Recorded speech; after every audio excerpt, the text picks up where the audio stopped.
But Kaira صاحب آپ کا کیا خیال ہے یہ فیصلہ روزانہ قیمتوں میں رد و بدل کرنے کا؟ ابھی رانا تنویر صاحب نے بتایا کہ یہ عوام کو پروٹیکٹ کرنے کے لیے ہے. کیا آپ سمجھتے ہیں کہ اس سے عوام کی پروٹیکشن مہنگائی کے خلاف ہو پائے گی؟ نمبر 1. اور ساتھ ساتھ یہ بھی بتا دیں کہ بل صاحب جیسے مطالبہ کر رہے ہیں کہ آپ اپنا ہرمز کھلوا سکتے ہیں تو کشمیر کھلوا دیں، تو بلاول صاحب اپوزیشن میں تو نہیں ہے نا سر؟ آپ تو اتحادی ہیں. آپ خود بھی کہیں گورنمنٹ کو تو وہ مطلب آپ کہیں ان کو وہ کھول دیں گے. You are very much a part of the government. پہلی گزارش یہ ہے کہ پیٹرولیم کے حوالے سے دنیا کے ممالک میں بہت سارے ممالک ہیں جہاں ڈی ریگولیٹڈ یہ سیکٹر ہے، اور کچھ ممالک ہیں جہاں پہ یہ ریگولیٹڈ سیکٹر ہے، جہاں پہ حکومت قیمتوں کا تعین کرتی ہے. ہم ان ممالک میں ہیں. یورپ اور امریکہ میں ڈی ریگولیٹڈ ہے. وہاں تو ایک دن کے اندر آپ ایک پیٹرول پمپ پہ جائیں تو ایک قیمت ہے، دوسرے پہ جائیں تو دوسری قیمت ہوتی ہے. سو وہ ایک اور طرح کی اکانومیز، ایک اور طرح کا ڈیزائن وہاں پہ چل رہا ہے.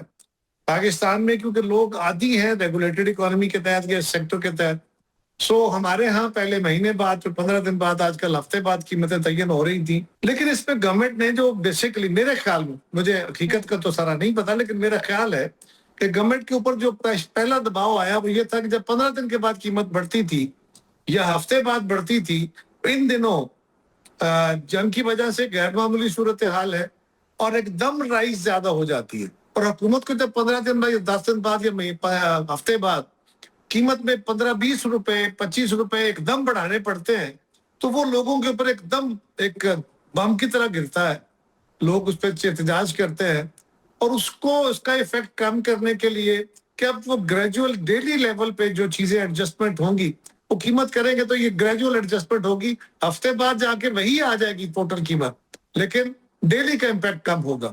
اور دوسری طرف اس کا ایک امپیکٹ یہ ہوتا ہے کہ جب قیمتیں کم ہوتی ہیں تو اس میں اگر فوری طور پہ قیمتیں کم کی جائیں جس طرح پچھلے دنوں کی گئی، تو اس کا نقصان یہ ہوتا ہے کہ جو آئل مارکیٹنگ کمپنیز ہیں وہ چیخ پڑتی ہیں کہ آپ نے اتنا بڑا، فرض کرے 15-20 یا 40 روپے کا ایک دم اگر ڈراپ دے دیا تو ان کے پاس پڑے گا اسٹاک پہ تو ان کو نقصان ہوگا. لہٰذا ان کو بھی ایڈجسٹمنٹ میں ٹائم ملے تھوڑا سا. یہ ایک کوشش کی گئی ہے، لیکن پاکستان کے لوگ اس کے لیے تیار نہیں ہیں. ٹرانسپورٹر اپنی مرضی سے کرائے بڑھائیں گے، واپسی ذرا کم کرتے ہیں. حکومت پوری کوشش بھی کرے تب بھی وہ سارے اثرات ختم نہیں کر سکتی، اور پیٹرولیم پروڈکٹ کی قیمتوں کا بہانہ کر کے مہنگائی بڑھ جاتی ہے. اور تیسری بات یہ ہے کہ جو آگرا ہے، جو ریگولیٹر ہے، اس کے پاس تو کوئی میکنزم نہیں ہے کہ وہ قیمتوں کا تعین کرا کے اس کے بعد اس کی امپلیمنٹیشن کرا سکے. یہ کام تو صوبائی حکومتوں کا ہوتا ہے. میں سمجھتا ہوں کہ یہ گورنمنٹ کو اس پہ سیریسلی پھر سوچنا چاہیے. غیر معمولی صورتحال ہے. ایک اور بات آپ نے بھی اپنے پروگرام میں کہا، کئی لیڈرز کے آپ نے بیان سنوائے جس میں یہ اور عام ہوتا ہے. ہمارے ہاں یہ ایک لفظ استعمال ہوتا ہے، حکومت نے عوام کی جیبوں پر ڈاکہ ڈال دیا. اتنے ارب روپے کا ایک اور ڈاکہ. سوال یہ ہے کہ کیا ہم نے ایک اچھے اور برے کام کو ایک ہی لفظ سے کہنا ہے؟ ڈاکہ تو ناجائز کام ہوتا ہے، ڈاکہ تو قابل گرفتاری جرم ہے. اب سوال یہ ہے کہ کیا حکومتیں، وزیر اعظم یا وزیر، یہ سارا پیسہ اکٹھا جو ہوتا ہے اپنی جیبوں میں ڈال لیتے؟ اسی طرح پھر تو ڈاکہ ہے. اور اگر وہ گورنمنٹ کے خزانے میں جاتا ہے اور گورنمنٹ چلانے کے کام آتا ہے تو پھر اس کے لیے کوئی اور لفظ استعمال کریں، یہ مناسب لفظ نہیں ہے. کا لفظ آپ نے تیسری غلط قرار دیا. چوتھی گزارش بھی ہے اس پہ، اور وہ یہ ہے کہ ہم کہتے ہیں لیوی، یہ لیوی بڑھا دی گورنمنٹ نے. لگتا یوں ہے کہ لیوی بڑھا کے وزیر اعظم صاحب اپنی جیب میں پیسے ڈال کے لے گئے، یا وزیر پیٹرولیم نے یا وزیر خزانہ نے بڑھا لیے. سوال یہ ہے کہ لیوی بھی ٹیکس ہے، اور قیمتوں کے اندر جو دیگر ٹیکس لیے جاتے ہیں وہ بھی ٹیکس ہے، اور یہ حکومت کی آمدن ہے. اگر آپ نے یہ ختم کرنا ہے، اس کو کم کرنا ہے، تو بالکل ہو سکتا ہے. بڑا آسان کلیہ ہے. حکومت میں بیٹھے لوگ بڑے تجربہ کار لوگ ہیں، وہ کر سکتے ہیں. لیکن اس کا ایک اثر یہ ہوگا کہ اگر آپ کی گورنمنٹ کا ٹیکس ختم کر دے، اس پہ لیوی ختم کر دے یا کم کر دے، تو آپ کا اتنا ٹیکس کم ہو جائے گا. جو ٹیکس کم ہوگا تو آمدن کم ہوگی.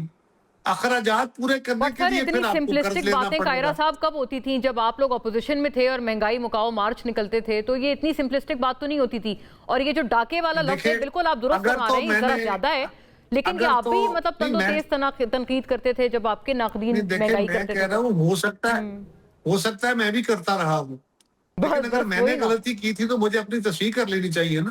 میں نے یہ نہیں کہا کہ آپ حکومت پہ تنقید نہ کریں, لیکن میں نے کہا یہ لفظ مناسب کر لیں. دوسری بات یہ ہے کہ گورنمنٹ کی ٹیکس اور لیویز دونوں ٹیکس جو آمدن ہے گورنمنٹ کی, اور گورنمنٹ کی آمدن جو ہے اگر آپ نے کم کرنی ہے, اس کو کم کرنا ہے تو کہیں سے پورا بھی کرنا ہے نا, میزانیہ بھی تو چلانا ہے نا ملک کو. وہ بھی ذرا رائے دے دیا کریں جو لوگ اس پہ تنقید کرتے ہیں وہ جماعتیں. اچھا رہی بات جو جی کشمیر میں آپ نے مجھ سے پوچھا, جی یہ بریفلی بتا پائے اس وقت پیپلز پارٹی کا پہلے دن سے موقف ہے, ہم حکومت کے ساتھ اس کمیٹیوں میں بھی گئے, وہاں جا کے ملاقاتیں بھی کی, ان سے کوششیں بھی کی, اور اس وقت جو کالعدم جوائنٹ ایکشن کمیٹی ہے اس نے ہٹ دھرمی سے ایک ایسی صورتحال پیدا کر دی ہے کہ وہاں لوگوں کا خون بہ رہا ہے. 2 مہینے سے زیادہ وقت ہو گیا, 40 دن ہو گئے, تو انہوں نے کافی سارا علاقہ جو ہے اب کافی بہتر ہو گیا, لیکن ایک خاص علاقہ راولہ کوٹ اور اس کے گرد و نواح کے علاقے جو ہیں وہ تو ابھی بھی مشکل صورتحال میں ہے. اب سوال یہ ہے کہ کیا حکومت ان کے معاملات کو بیٹھ کے دیکھ سکتی تھی؟ ہماری دانست میں یہ معاملہ اور آگے بڑھانا چاہیے تھا, یہ ہمارا خیال ہے. ہو سکتا ہے کوئی اس سے متفق نہ ہو, مسلم لیگ اس سے متفق نہیں تھی, لہذا انہوں نے فیڈرل گورنمنٹ نے اپنا ایک فیصلہ کر لیا.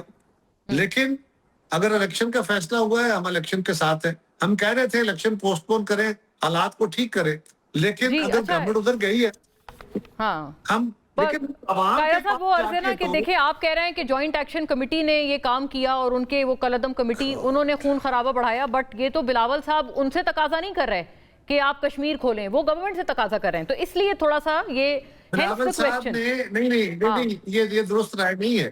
بلاول صاحب نے اپنی ہر سٹیٹمنٹ میں, ہر تقریر میں پہلے مطالبہ ان سے کیا, اپنی افواج, اپنی پولیس, اپنے نوجوانوں کو اپنے معصوم شہریوں کے خون پہ نقصان کا اظہار کیا, افسوس کا اظہار کیا ہے, اور پھر ان کو یہ کہا ہے کہ دھرنے ختم کریں. ان کو کہا ہے کہ ان کے لیے ٹروتھ اینڈ ریکنسیلیشن کمیشن بنائیں, اور جو لوگ ذمہ دار ہیں وہ اپنے آپ کو پولیس کے حوالے کریں, قانون کے حوالے کریں. یہ پہلا مطالبہ کیا ہے, اس کے بعد اگلی باتیں کی ہیں. آپ کو پوری بات سنیں نا. چلیں ہاں ٹھیک ہے, ابھی ٹروتھ اینڈ ریکنسیلیشن والے ڈیمانڈ پہ بھی پوچھ لیتے ہیں. بٹ زبیر صاحب thank you for the patient hearing. آپ نے دونوں اطراف کی بڑی ایک تفصیلی گفتگو سنی. یہ ایک تو الفاظ واپس لیں, یہ مطالبہ کیا ہے قائرہ صاحب نے کہ بھئی اگر ہم بھی کہتے تھے تو ضروری تو نہیں نا کہ غلط چلتا رہے. آپ ایک بڑے سیزنڈ اپوزیشن کے رہنما ہوتے ہوئے کیا آپ تیار ہیں یہ ڈاکہ مارا, جیب سے ڈاکہ مار لیا گیا, اس طرح کے الفاظ اور جملے واپس لینے کے لیے نمبر 1, اور یہ اس کی پوزیٹیوٹی آپ دیکھ سکتے ہیں. رانا صاحب نے بتایا جب امریکہ بھی اس طرح کے طرز پر چل رہا ہے, ان کی اکانومیز نہ بچ سکیں اس جنگ سے, تو پاکستانی اکانومی کا